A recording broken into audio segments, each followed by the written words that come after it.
Hello friends, नमस्कार। मैं हूं पवन कुमार और आप देख रहे हैं YouTube channel creative education. Maurya वंश से संबंधित ये भाग 2 है। इसमें भी बहुत सारे इंपॉर्टेंट क्वेश्चंस हैं।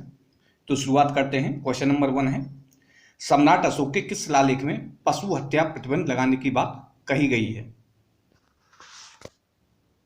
तो इसका राइट आंसर है ऑप्शन ए, पहला।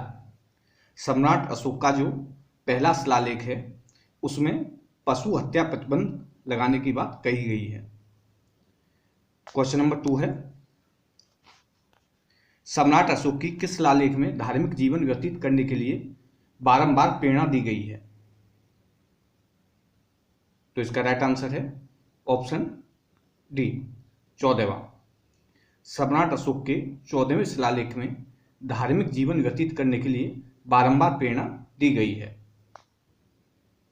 नेक्स्ट क्वेश्चन है, क्वेश्चन नंबर 3 है, अशोक के जो शिलालेख रॉक एडिक्ट संगम राज्य के बारे में हमें बताते हैं वे कौन से हैं? तो इसका राइट आंसर है ऑप्शन सी, दूसरा और 13वां। अशोक का जो दूसरा शिलालेख है उसमें दक्षिण राजाओं के बारे में कुछ लिखा हुआ है। जैसे इसमें दक्षिण के जो राजवंश हैं उसमें चोल, पांड्य, सतीपुत्र, केरलपुत्र तथा ताम्रपर्णी का नामोल्लेख मिलता है। वैसे ही जो 13वां शिलालेख है उसमें भी यौन, कंबोज, गांधार, राष्ट्रिक, भोजक, आंध्र, नाभक इत्यादि कुछ राजवंशों का वर्णन मिलता है। इसलिए दूसरा और 13वां शिलालेख हमें संगम राज्य के बारे में जानकारी देते हैं। क्वेश्चन नंबर 4 है, अशोक के राज्यादेशों के अनुसार धार्मिक निष्ठा की अपेक्षा जनता के मध्य सामाजिक समरसता अधिक महत्वपूर्ण थी। इसके पीछे कारण दिया हुआ है। उसने धर्म संवर्धन के स्थान पर समता के विचारों का प्रसार किया। अशोक ने बौद्ध धर्म के सिद्धांतों का प्रचार किया था, परंतु उसने उन सिद्धांतों की बजाय धार्मिक समरसता को ज़्यादा महत्व दिया था। उसके अनुसार जनता के बीच धार्मिक समरसता अगर रहेगी तो उससे अहिंसा को बढ़ोतरी मिलेगी। इसलिए कथन ए और आर दोनों ही सत्य हैं। अशोक के राज्यादेशों के अनुसार धार्मिक निष्ठा की अपेक्षा जनता के मध्य सामाजिक समरसता अधिक महत्वपूर्ण थी, ये कथन सत्य है। उसने धर्म संवर्धन के स्थान पर समता के विचारों का प्रसार किया, ये भी सत्य है।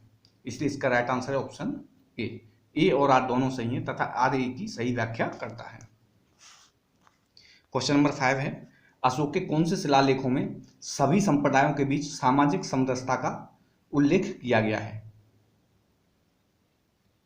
तो इसका राइट आंसर है 7वां एवं 12वां, ऑप्शन ए। इन दोनों शिलालेखों में सभी संप्रदायों के बीच सामाजिक समरसता का उल्लेख किया गया है। नेक्स्ट क्वेश्चन है, निम्नलिखित में से किस राज्यादेश में अशोक के व्यक्तिगत नाम अशोक का उल्लेख मिलता है? तो इसका राइट आंसर है ऑप्शन डी, मास्की अभिलेख। मास्की अभिलेख में अशोक ने अपने को बुद्ध शाक्य भी कहा है और इसी अभिलेख में उसका अशोक नाम भी मिलता है। और यदि क्वेश्चन ये पूछा जाता है कि अशोक का प्रियदर्शी नाम कौन से अभिलेख में मिलता है, तो ये मिलता है भाब्रू या वैराट अभिलेख में। ये कहाँ है? ये राजस्थान में है। नेक्स्ट क्वेश्चन है, निम्नलिखित वक्तव्यों में कौन सा एक वक्तव्य अशोक के प्रस्तर स्तंभों के बारे में गलत है? इन पर बढ़िया पॉलिश है, ये सत्य है, ये राइट है। ये अखंड है, ये भी सही है। स्तंभों का सेप्ट शुंडाकार है, ये भी सत्य है। ये स्थापित संरचना के भाग हैं, ये असत्य है। तो इसका राइट आंसर होगा ऑप्शन डी, अशोक के शिलालेखों या प्रस्तर स्तंभों के बारे में ये सत्य नहीं है। नेक्स्ट क्वेश्चन है, श्रीनगर की स्थापना किस मौर्य शासक ने की थी? तो श्रीनगर की स्थापना की थी सम्राट अशोक ने। तो इसका राइट आंसर है option A, Ashok. Question number 9 है, सूची फर्स्ट और सूची सेकंड दिया हुआ है, इसमें हमें मैच करना है। तो तो इसमें जो उत्तरापथ है उसको तक्षशिला के नाम से जाना जाता था, यानी उत्तरापथ है उत्तर का रास्ता, तो ये तक्षशिला के लिए था। तो इसका राइट आंसर होगा उत्तरापथ तक्षशिला, ये इससे मैच होगा। दक्षिणापथ स्वर्णगिरी, अवंती राष्ट्र उज्जैनी को कहा जाता था, और प्राची यानी पूर्वी प्रदेश पाटलिपुत्र को कहा जाता था। तो इसके जो आंसर है वो होगा ऑप्शन ए का पहला, बी का दूसरा, सी का तीसरा और डी का चौथा। यानी उत्तरापथ तक्षशिला को कहा जाता था, दक्षिणापथ स्वर्णगिरी को, अवंती राष्ट्र उज्जैनी को, और प्राची यानी पूर्वी प्रदेश पाटलिपुत्र को कहा जाता था। नेक्स्ट क्वेश्चन है, किस ग्रंथ में सूत्रों के लिए आर्य शब्द का प्रयोग हुआ है? तो सूत्रों के लिए जो आर्य शब्द का प्रयोग हुआ है वो है ऑप्शन बी, मुद्रा राक्षस। मुद्रा राक्षस ग्रंथ में सूत्रों के लिए आर्य शब्द का प्रयोग हुआ है। अर्थशास्त्र में भी कौटिल्य ने ब्राह्मण, क्षत्रिय, वैश्य, शूद्र चारों को आर्य माना है। उसने अनार्य केवल मिलेच्छों को माना है। नेक्स्ट क्वेश्चन है, क्वेश्चन नंबर 11 है, अशोक ने अपने राज्याभिषेक के चौथे वर्ष में निग्रोध के प्रभाव से प्रभावित होकर किससे बौद्ध धर्म की दीक्षा ली?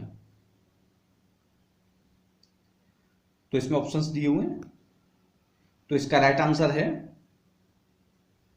Option C, Upagupta.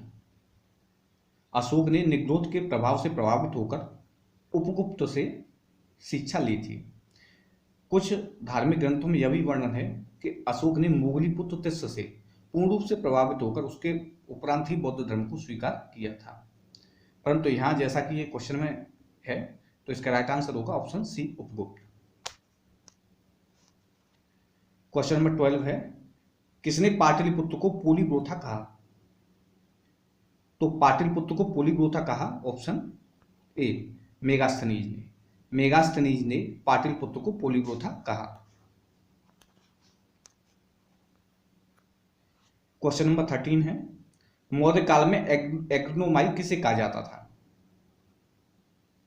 तो मौर्य काल में एग्रोनोमाई सड़क निर्माण अधिकारी को कहा जाता था। तो इसका राइट आंसर है ऑप्शन बी, सड़क निर्माण अधिकारी।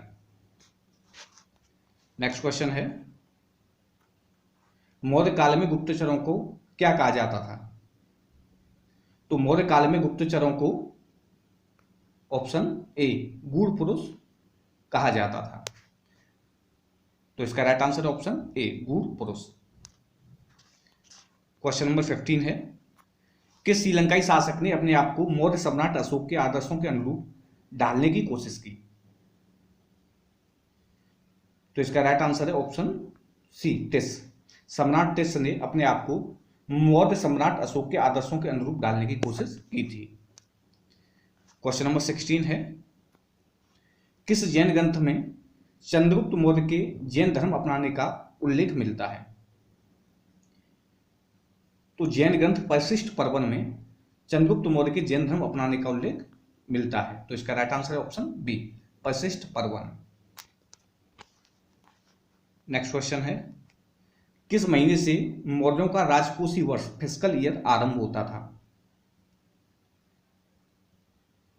तो मौर्यों का राजकोषीय वर्ष या फिस्कल ईयर आषाढ़ यानी जुलाई महीने से आरंभ होता था। तो इसका राइट आंसर है ऑप्शन बी, आषाढ़ यानी जुलाई का महीना।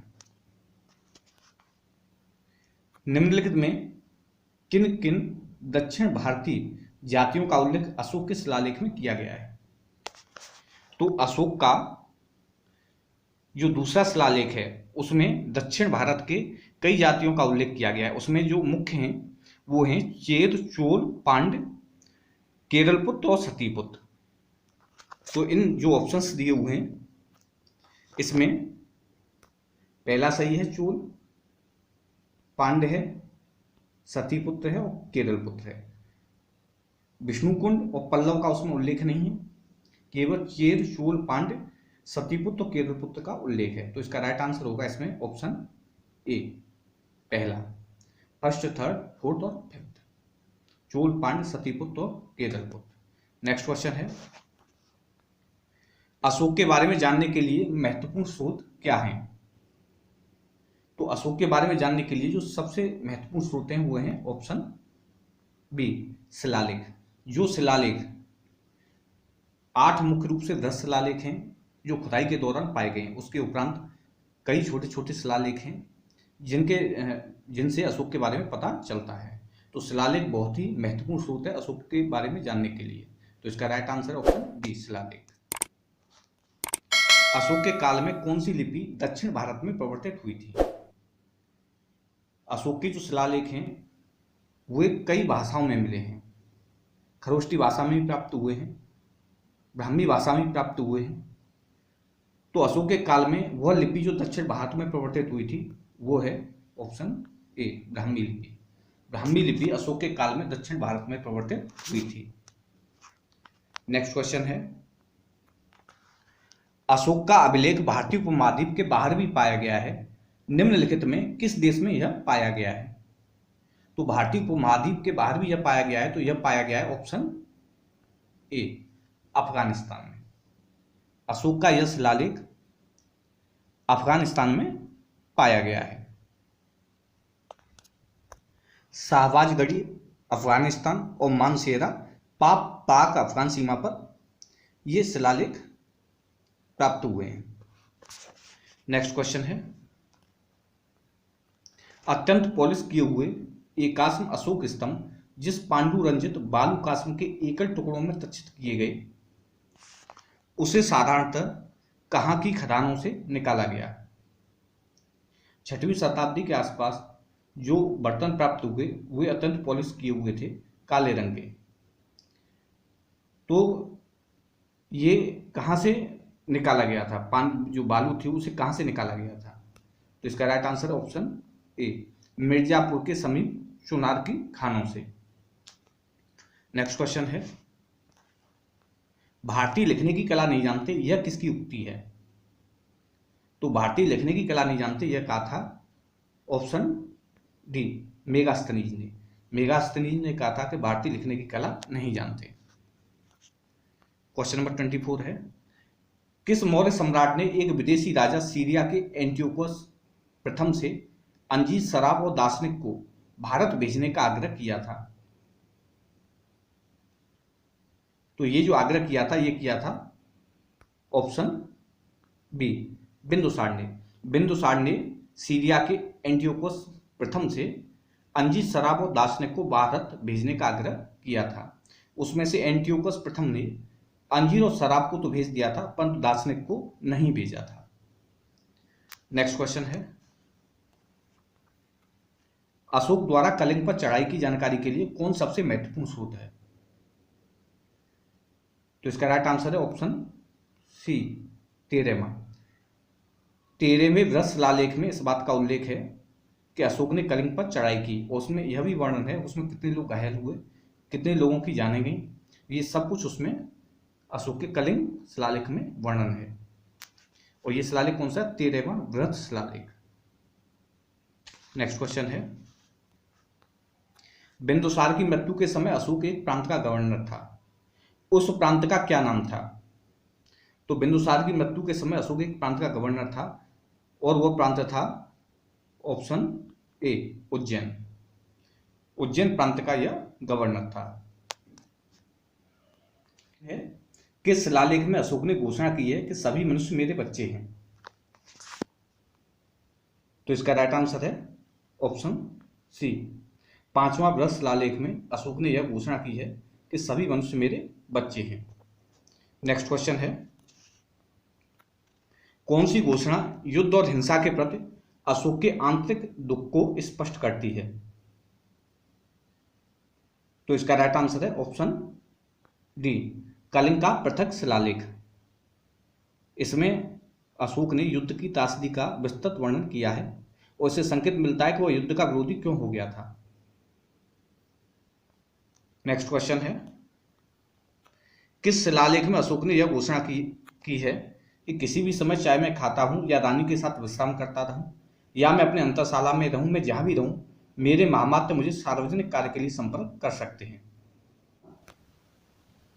छठा शिलालेख, तो इसका राइट आंसर है ऑप्शन डी, छठा शिलालेख। नेक्स्ट क्वेश्चन है, निम्नलिखित में कौन अवरोही क्रम में जिला स्तर के अधिकारियों का नाम बताता है? तो मौर्य काल में जो अधिकारी होते थे उनका भी एक अवरोही क्रम था।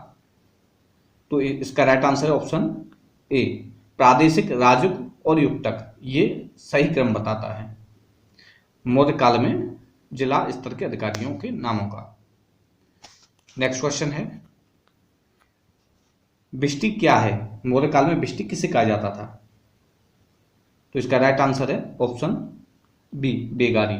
मौर्य काल में बेगारी को अर्थात बिना धन के श्रम करना उसे बिष्टी कहा जाता था।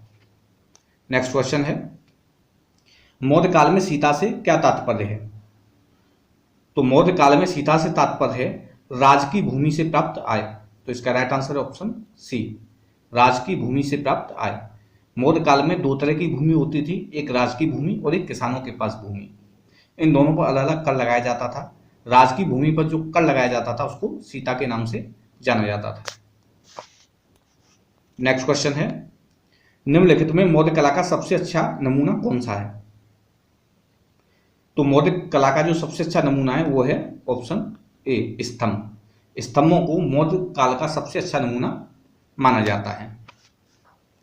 नेक्स्ट क्वेश्चन है, कहां से प्राप्त अभिलेखों में मौर्य काल में अकाल, सूखा जैसे दैवीय प्रकोप के समय राज्य द्वारा राहत कार्य किए जाने का विवरण मिलता है?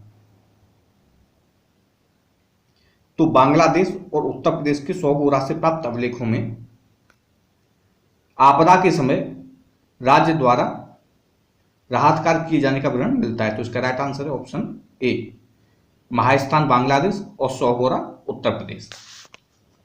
नेक्स्ट क्वेश्चन है, अशोक ने श्रीलंका में बौद्ध धर्म का प्रचार हेतु किसे भेजा था? तो अशोक ने श्रीलंका में अपनी पहली पत्नी से उत्पन्न जो संतान थी महेंद्र और संघमित्रा, दोनों को श्रीलंका में बौद्ध धर्म का प्रचार करने के लिए भेजा था। तो इसका राइट आंसर है ऑप्शन सी, ए और बी दोनों, महेंद्र और संघमित्रा दोनों को भेजा था। क्वेश्चन नंबर 36 है, अशोक के मनसेरा पाकिस्तान एवं सहयाजगढ़ी पाकिस्तान से प्राप्त बृहद शिलालेखों में किस लिपि का प्रयोग किया गया है? तो इनमें जो वहां उधर जो लिपि का प्रयोग किया गया है वो यूनानी आक्रमण के प्रभाव के कारण खरोष्टी लिपि वहां प्रचलन में आई थी। तो इसका राइट आंसर है ऑप्शन ए, खरोष्टी लिपि का वहां प्रयोग किया गया है। क्वेश्चन नंबर 37 है, कहां से अशोक के द्विभाषी ग्रीक और आरामाइक अभिलेख प्राप्त हुए हैं?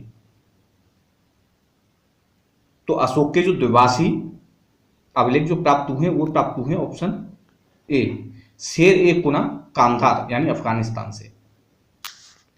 नेक्स्ट क्वेश्चन है, कौटिल्य द्वारा रचित अर्थशास्त्र कितने अधिकरणों में विभाजित है? तो कौटिल्य के दो नामों से जाना जाता था, विष्णुगुप्त और चाणक्य। तो कौटिल्य द्वारा रचित अर्थशास्त्र 15 अधिकरणों में विभाजित है। तो इसका राइट आंसर है ऑप्शन डी, 15। अर्थशास्त्र में उल्लिखित सप्तांग में कौन शामिल थे?